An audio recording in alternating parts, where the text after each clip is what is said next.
This is Auto Marketing Now with Brian Pasch.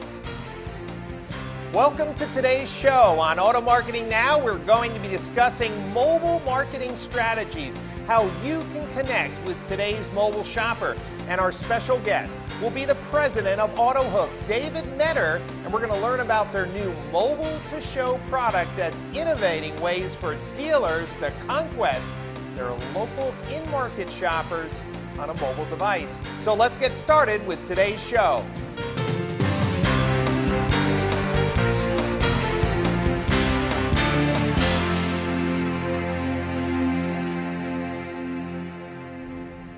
I'm excited to have on our show a great industry friend and colleague, David Metter. He's the president of AutoHook, a division of HookLogic. David, welcome to the show. Thank you very much, Brian. Nice to be here. I first want to congratulate you on winning yet another AWA award for your innovative technology, so congratulations on that. Thank you very much. We're excited. It's our three-peat. Yes. And I think I had to pay Pat Riley 25 cents when I said that, but it was well worth it. Great. You know, one of the things that people don't understand is that just because someone gets an award one year, it doesn't mean that they're in for the rest. And since I'm part of that selection process, part of the reason that, well, you've been a three-peat is because you haven't rested on your laurels. So for dealers who are not familiar with the suite of solutions for AutoHook, let's start at the top. Give us a high level of the products that dealers who sign up with your company are using to sell more cars. Well, for the first 3 years that we were in market, we primarily served on websites, which is our Web to Show solution, and Lead to Show, which is the behind-the-scenes, almost secret weapon for dealers, where we reanimate, reactivate, and really filter down on third-party leads on behalf of that dealer and now our OEM programs. Great. And then recently, and it was a big buzz at the NADA convention, so congratulations, was the Mobile to Show product. And for dealers who are watching, there's all sorts of buzz about using, well, geofencing, geospatial technology to connect with today's mobile shopper. So we're going to wrap through all products, but I want to start with this concept of the Mobile to Show. For dealers who want that concise description of the product, what is it doing? So, Mobile to Show is just an extension of what we do on websites. However, we know that about 40% of all traffic is now on a mobile device. That's right. And I have clients in Texas, 60%. 60% tablet and smartphone. It's amazing how quickly these numbers have jumped. And it's not going to slow down anytime absolutely. soon. But from an extension of that, you're going to start to see mobile usage in a dealership be very prevalent, just like it is in the retail market. So, one of the great things about us at HookLogic is that we serve three different verticals: retail, travel, and automotive. Well, in retail, we've been watching this trend for the last 3 years where consumers are going into a retail big box like a Best Buy. Right. And they're looking at a TV and they're on their mobile device and they're shopping, they're showrooming yes. as a way of checking prices and making sure that they're making a good purchase. And sometimes they're not making a good purchase, so they leave, and then a day or two later it shows up on the doorstep from an Amazon.com or another competitor. And David, I'm absolutely convinced that this is a topic that dealers need to understand, because once consumers develop a behavior of showrooming, it goes everywhere. Think about it. When we are traveling and we need to book a hotel, maybe you're checking Hotels.com or TripAdvisor. I mean, you are doing a series of sanity checks to make sure you're getting the right price and the right accommodations. I've done it when I'm in Best Buy. Television, is this in the range? We can't let dealers miss this fact that if this is happening in retail, in clothing, in all other areas of consumer interactions, it's in the dealership's DNA to understand what they're going to do when the consumer is showrooming inside their dealership. Well, and I completely agree with that. If they're going to do it for an $800 item, they're going to do it for a $40,000 or $50,000 item. Absolutely. So tell me how the Mobile to Show product is helping dealers basically adapt, change their business to mobile showrooming. So the first thing that we did was we decided that we were going to secure data that would give us the lat-long directional for every single franchise dealership in the United States. And for dealers who don't understand lat-long, that's a latitude and longitude, so you know exactly the coordinates on the globe where every franchise dealer is located. That's correct. So they don't need to worry about geofencing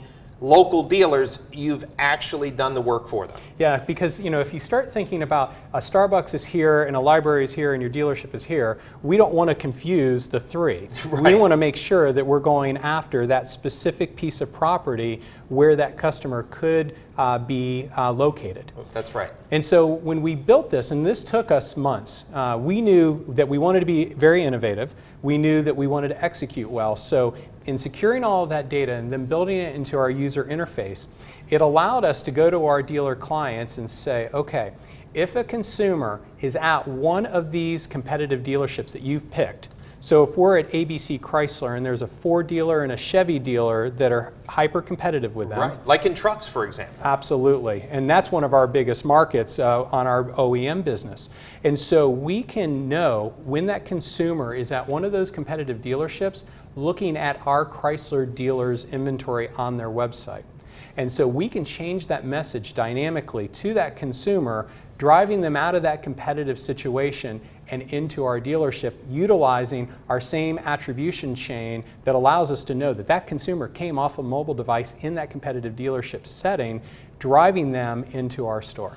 So dealers who are in a very competitive market and no consumers are showrooming, and let's go to this example, ABC Chevrolet, and there's a big Ford dealer in town, and if I believe that there are people checking prices, say of a Silverado when they're looking at a Ford F-150, I can present a special message, a coupon or offer to them, basically to get them to leave that dealership showroom and come over and get a better deal on a Silverado. And it's going to be a different message within that Ford dealership showroom that it might be if they were at the library or if they were down the street at Starbucks just doing competitive analysis. But what's really cool is that we've integrated our offers into Passbook, and we're about to release Google Wallet. And if you know anything about those two apps, they're apps. That's right. And they're notification based and location based. So when you go by Starbucks and your phone says, hey, you're by Starbucks, and they can have offers, we can do the same exact thing as they push that information over to Passbook or Google Wallet. So for dealers who are not as fast as you and I on this, let's just go through the steps. So I'm a Chevy dealer. I'm conquesting the Ford dealer. Someone from Ford comes over, sees my offer, saves it to their Passbook. They may leave the Ford dealership, not come to me right away for whatever reason, but anytime I'm in that area, I could be reminded, now it's in my mobile Passbook, it's in my mobile storage. Say, hey, you got this offer, right, from the Chevy dealer. Yep. And it doesn't stop there, Brian. We are great partners with Contact at Once. And if you know anything about their solution, they have the best-in-class mobile texting solution. So we've now integrated that and are going to release that to our mutual clients next month that gives them immediate access. Even if they're at that competitive showroom, that Ford dealership we were talking about, they can actually communicate back and forth to the Chevy dealer at that time. Right in texting. Right in texting. So for example, let me get this right because this is really a little mind-blowing. So they're showrooming. Yep. And it maybe is two Honda dealers in the same market. It could be. But let's just use our Ford and Chevy example. So they're at the Ford dealership, they're checking the Chevy prices, maybe the rebates, seeing which truck has the best offer. You give them an offer, they respond. So they just put in their name.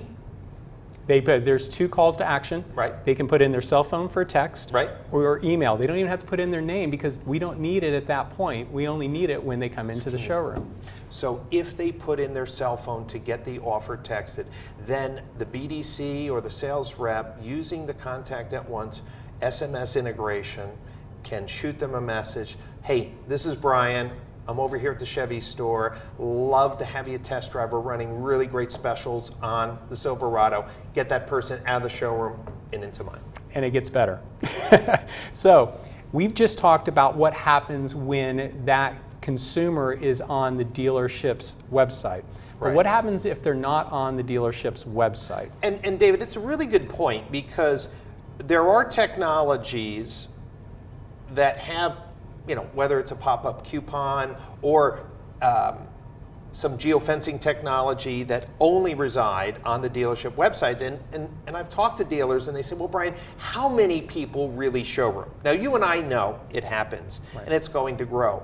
But what you're talking about is if they're at a competitor, they don't visit the dealer's website, right, but you still want to conquest them. Right.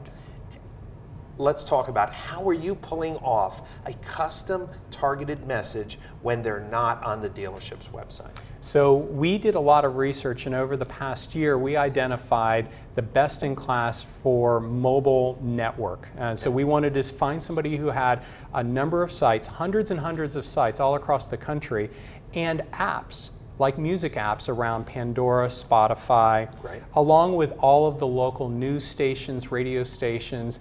Those are the sites, the mobile sites that customers visit. Of course. So what we did was we said, we'll work with this company, Verve Mobile, who is our partner, and we can identify 3 different areas to identify for our dealer or our OEM partner.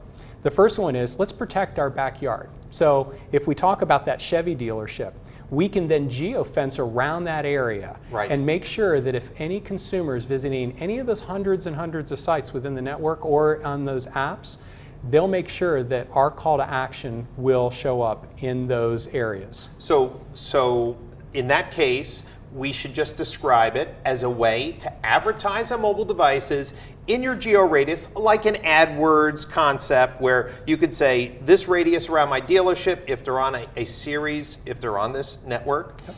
And of course the consumer doesn't know that they're in your partner network, you could proactively send them a message. That's correct. Okay, so and that's protect their backyard. It Of really course. is about protecting that backyard. So mobile proactive advertising. You got it. With a great consistent call to action driving them into the dealership. Showroom visit. That's right. And then those competitive dealerships that we talked about earlier that we've identified in our user interface, right, will also be targeted in that mobile platform. So that Ford dealership that we spoke of earlier, that would be one of those competitive geo-fenced So areas. if they were on Pandora, right, sitting in the Ford dealership, right, maybe waiting for a quote or something, a specific message can pop up, because Pandora runs ads, yep, from the Chevy dealer.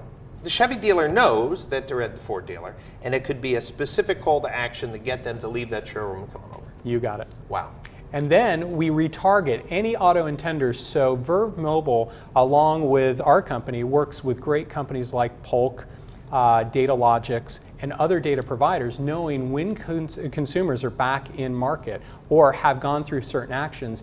And in a mobile environment, it's the same. So we're going to retarget those types of consumers to also drive them in. So we truly believe that we've come up with the state-of-the-art execution piece for mobile and showrooming, protecting a dealer's own website in those right, competitive areas, but also expanding off of that into a great mobile network that protects their backyard, goes after those geo opportunities with their conquesting dealers, and a retargeting effort as well with the same consistent call to action, driving that consumer into the dealership, and it funnels right into our attribution model. So for dealers who have never seen your product demo, the reason why I love the product is because it really is a showroom generator. It is not a lead in a traditional form, but it's really incentivizing people to come into the showroom. And your web-to-show product is popping up customized, behaviorally targeted offers, and engaging the consumer with a gift card or something to come in for a test drive. So for dealers who have seen these pop-ups, they may not understand how customizable. One of the complaints that dealers might have is, but Brian, what if they're showing the same offer and I come back 5 times to the website? Isn't the consumer going to get annoyed? what do you have to say for dealers who have put off putting some type of pop-up incentive to come in for a test drive because they think your couponing is stupid? Right, and that's okay, because I will tell you, when we first built this, well before we ever sold the first dealer, really it was never built to be sold to anyone. It was really built for me and the 75 stores that I served. But I can tell you for sure that I thought that it was fairly stupid. But what I found out was that pretty much everything on a website has stayed the same over the last 10 years. Now there's been great, great advances in mobile, there's video, there's chat, but the one thing that has not changed on a website in 10 years, 15 years, is the lead form. That's right. And so what we decided was we were going to kind of cut through the clutter of lead form, not worrying about the 4 or 5% conversion that we already had, but go after the 95% that they weren't getting. Right. And so that's where I try to really focus a dealer's first thought is you have 95% of your consumers that are not converting on your website. I call them stealth shoppers. Correct. And so we really go after those types of consumers. And so we're not going to just spray and pray across the website. Right, which is really important for them to know. Right. We get down, and in most cases, you'll never even know that we're on a dealer's website because we might be geo-targeting very specific market areas. We may only go after certain makes and models of cars. We've added features with our partnership with dealer.com around aged inventory. So we may not say anything to a consumer that's looking at a 10-day-old unit, but a 45-day-old unit. That's really smart. So what you're doing is doing actual VDP level merchandising based on the inventory life cycle. Correct. So what we have here is a really smart, either inventory-based offer, consumer behavior-based offer on the website to get them to engage, to come in for a showroom visit, for a gift card. But let's talk about the other channels, and then I want to talk about the ROI.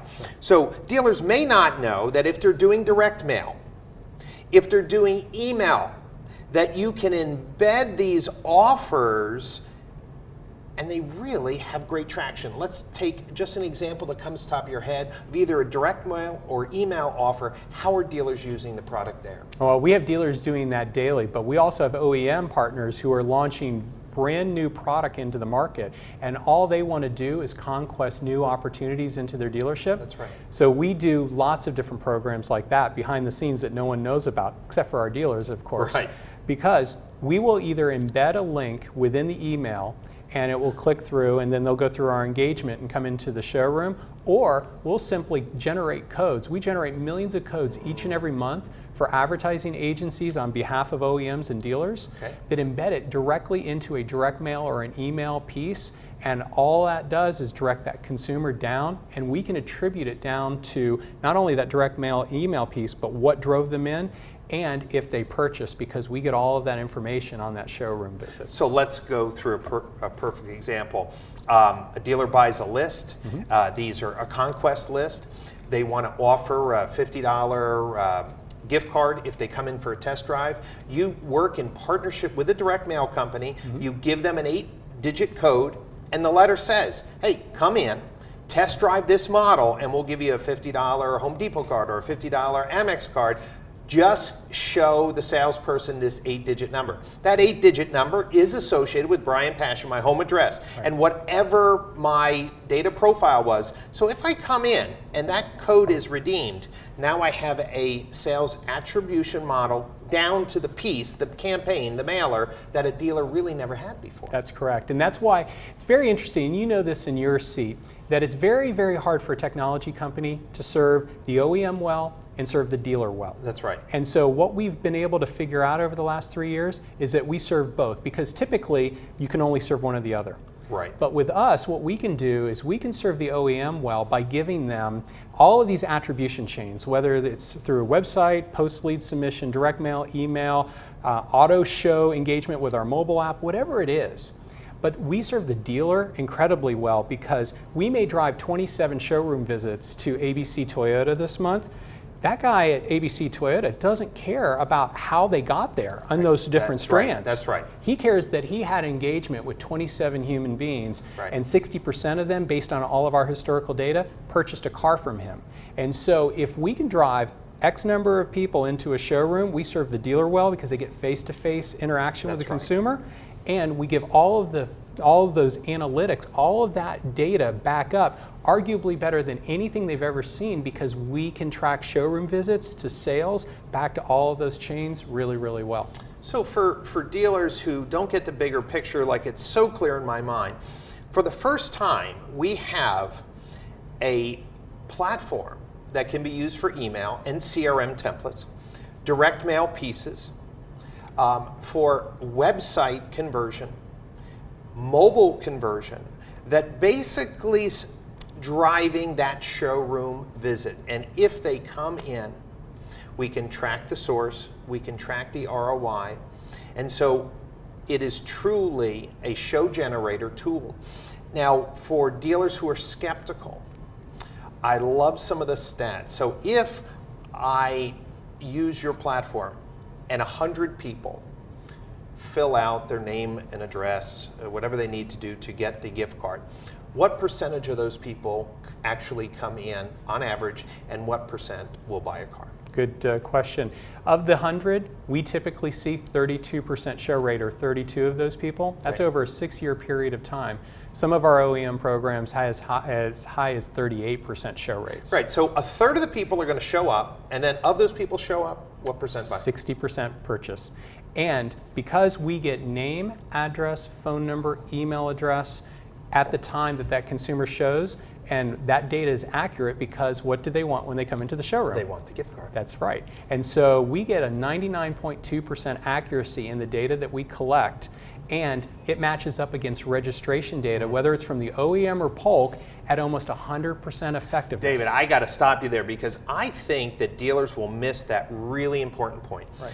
They know when consumers fill out a lead form, they might put a bogus name and an email address because they only want to deal with email. Or they may put a number but a bogus name, because then they'll know when the dealer calls, can I talk to Jim Brown? And there's no Jim Brown. Oh, it's the dealer. Get the information.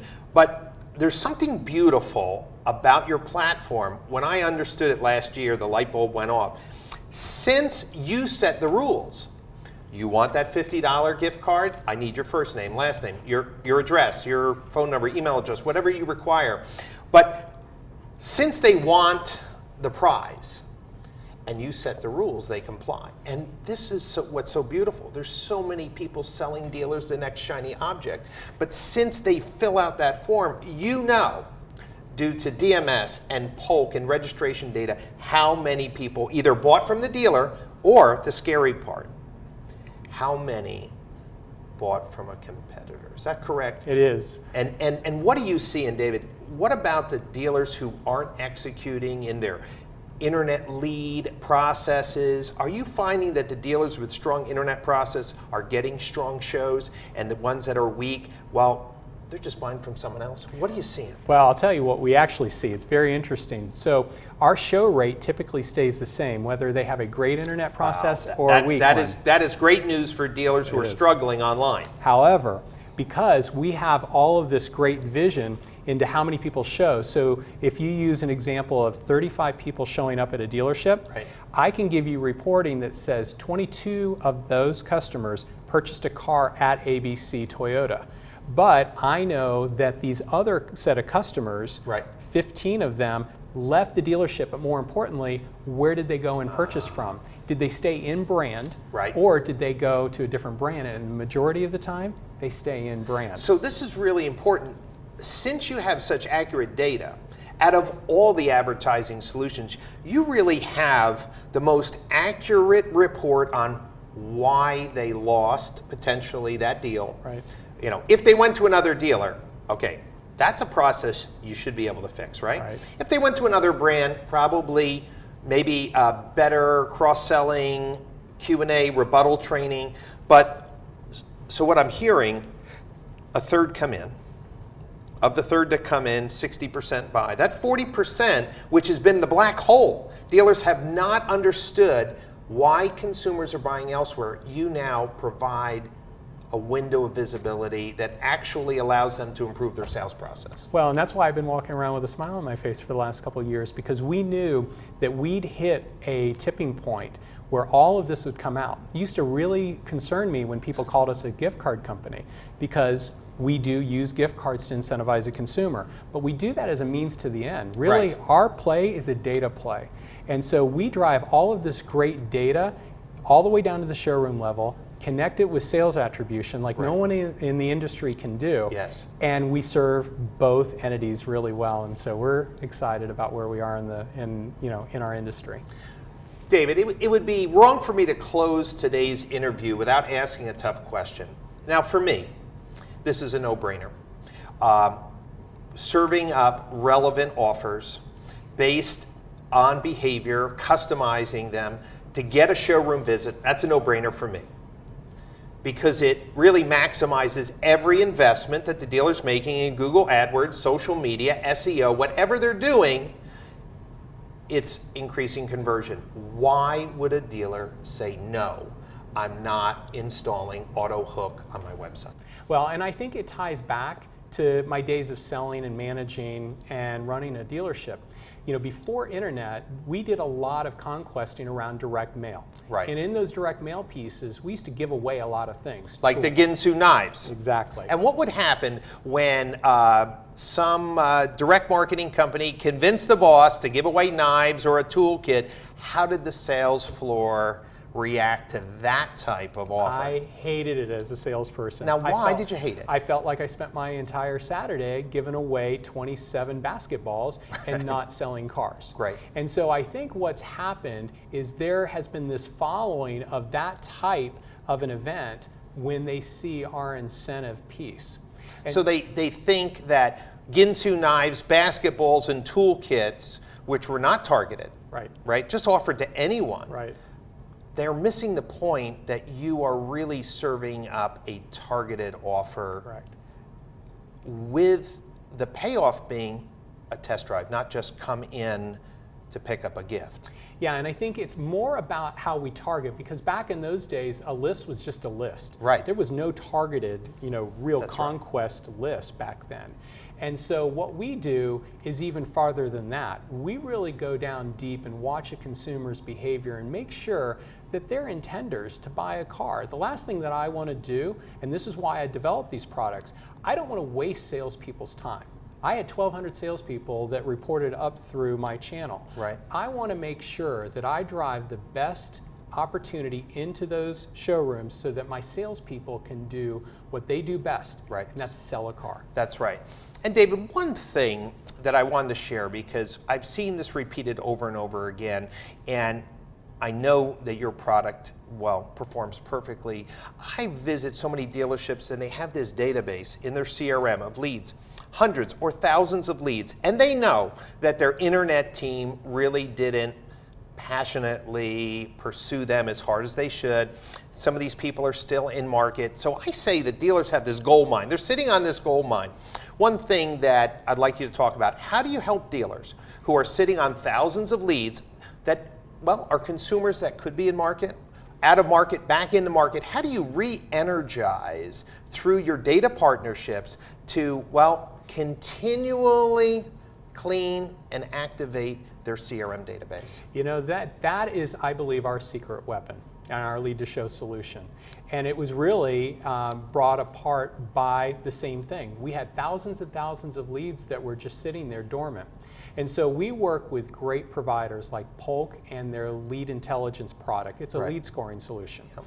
And Datium, and watching online activity with consumers, and all kinds of other different data elements.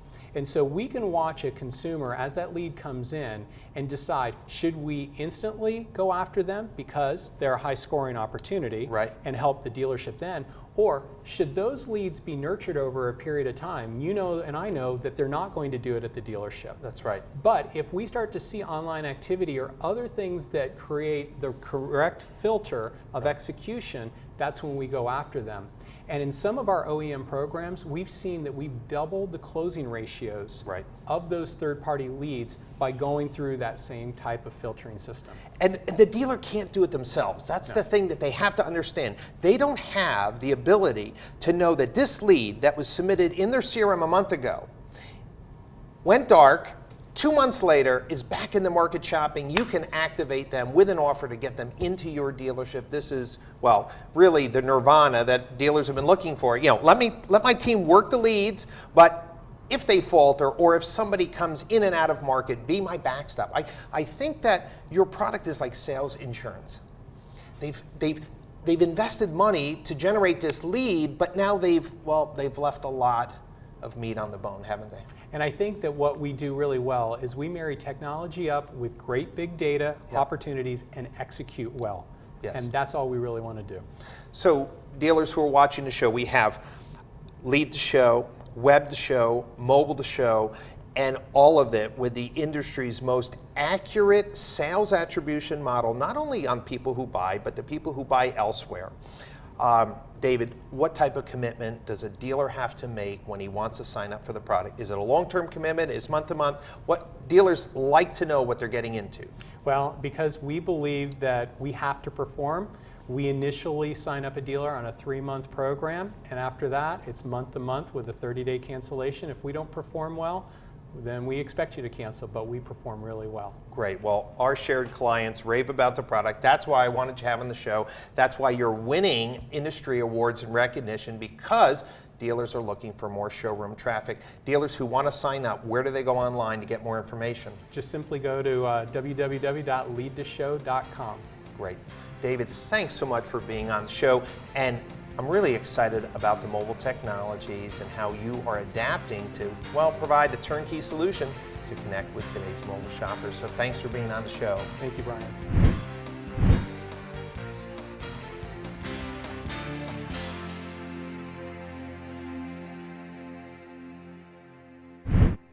Since today's show is all about mobile marketing, I want to show dealers how they can inspect their mobile traffic to see what consumers on mobile devices are doing on their website and tips on how to increase mobile conversion. So let's go in the lab. Okay, in order to determine the quality of your mobile traffic and to know what those mobile visitors are doing on your website, you're going to need to go to Google Analytics. And if you don't know how to access Google Analytics, please contact your website provider. In the upper right-hand corner, you'll see that there's a date range that you can set for your data. In this case, I've selected the first 2 months of 2015. Now, this chart here shows how many visitors have come to the website, and a total of 30,000 people have come in this dealer's website in the first 2 months of the year. But we want to take a look at the mobile traffic, so I'm going to click on Audience. And under Mobile, you could click on Overview, and this will show the breakdown of mobile shoppers. So, for example, 16,000 came from a desktop computer, full screen, and close to 11,000 came from a smartphone, or 35%. And 11% came from a tablet. So 46%, 47% came from some type of mobile device. And so this is really a wonderful way to know, well, what is the split of traffic to your website. Now, we really want to know what these visitors are doing. Now, you're going to need to set up some segments in Google Analytics, and this particular In the Lab session is not going to cover that. We've covered that in the past. So this dealer is a dealer.com dealer, and I've set up some segments for search results pages and vehicle detail page views. So watch what happens when you apply these segments. I can now take a look at desktop, mobile, and tablet sessions to see what they're doing. Let's take a look. Of the 16,000 people that came from a desktop, I could see that 4,000, about 25%, looked at a VDP. Of the mobile sessions, 11,000, well, close to maybe 32% looked at a VDP. And of the tablet, well, about 33%. So very interesting here. And you should note that the mobile shopper and the tablet shoppers are in the dealership's inventory to a higher percentage. What does that mean? Mobile traffic for this dealer is exhibiting more shopping behavior. That's that great behavior that shows that people are in their inventory searching for cars. That's really quite important. Now, what you will notice that is a difference is that the desktop visitors, if you added up the search results pages and the VDPs, about 50% of those desktop visitors did one of those tasks. But less than 50% of those people did it on mobile, and well, about 50% did it on a tablet, meaning the mobile shoppers seem to be, for this dealer, more directed directly to a VDP or more into looking at a specific VDP. What does this mean? It means that mobile shoppers are serious shoppers. Under no circumstances can a dealership afford to have, well, 50-something% of their traffic being ignored by not looking at how your website performs to a mobile visitor or a visitor that's using a tablet. By looking at audience overview in the mobile category and setting up filters for SRPs and VDPs, well, gives you the opportunity to see what your mobile shoppers and tablet shoppers are doing. Now, let's take it another step further. I'm going to remove these two filters, just like that. And if I took a look at the different channels, I'm going to acquisition and channels. Here is referral, organic, direct, paid, and other. If I set up a segment to see mobile traffic, right? So if I go down my list of filters, mobile traffic, smartphones, here we go. Take a look at what else you can determine. Of your referral traffic, 12,000, about 12,000 people, came in. 58, almost 50% of those referrals were mobile. Of your organic, about 50% was mobile. Here's my point.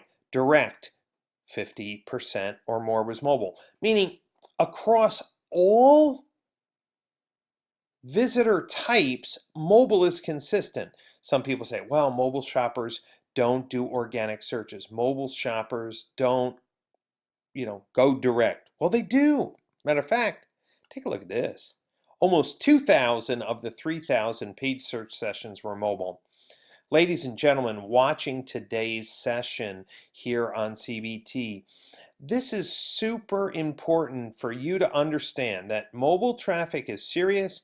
Mobile traffic is consistent across all channels, and Google Analytics is your tool to look at overall traffic, traffic by session type, and then of course you could look at your email marketing campaigns, your AdWord marketing campaigns. So with Google Analytics, you can deep dive into your mobile traffic and determine exactly the quality of that mobile traffic for any campaign, any traffic source, and of course, in future lab sessions, we could take a look at how many phone calls, how many leads mobile shoppers are submitting. So I hope you enjoyed today's session in the lab and that you've gotten a little more comfortable with using Google Analytics to track mobile shoppers. So let's go now and see what's in today's email grab bag.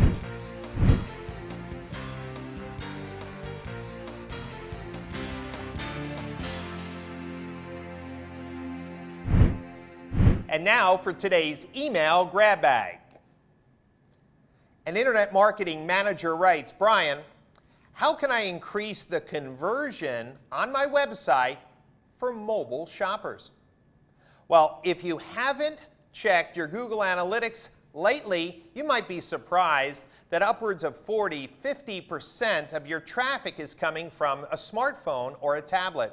So it's a great question to ask on how you can increase conversion. One way is to change your mobile landing pages to encourage a click to call. Think about it.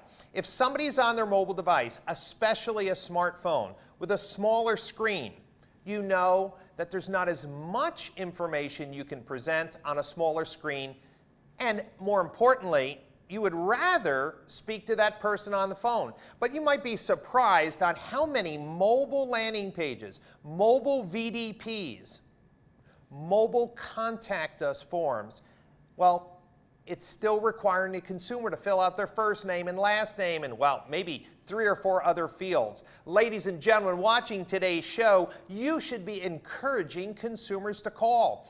Companies like CallDrip are innovating lead forms by connecting that mobile phone number to the sales force instantaneously. So if a consumer does fill out a lead form, the sales team is instantly notified that a lead was submitted, the phone call is generated, and the first salesperson who picks up that lead talks to the consumer. It happens in seconds.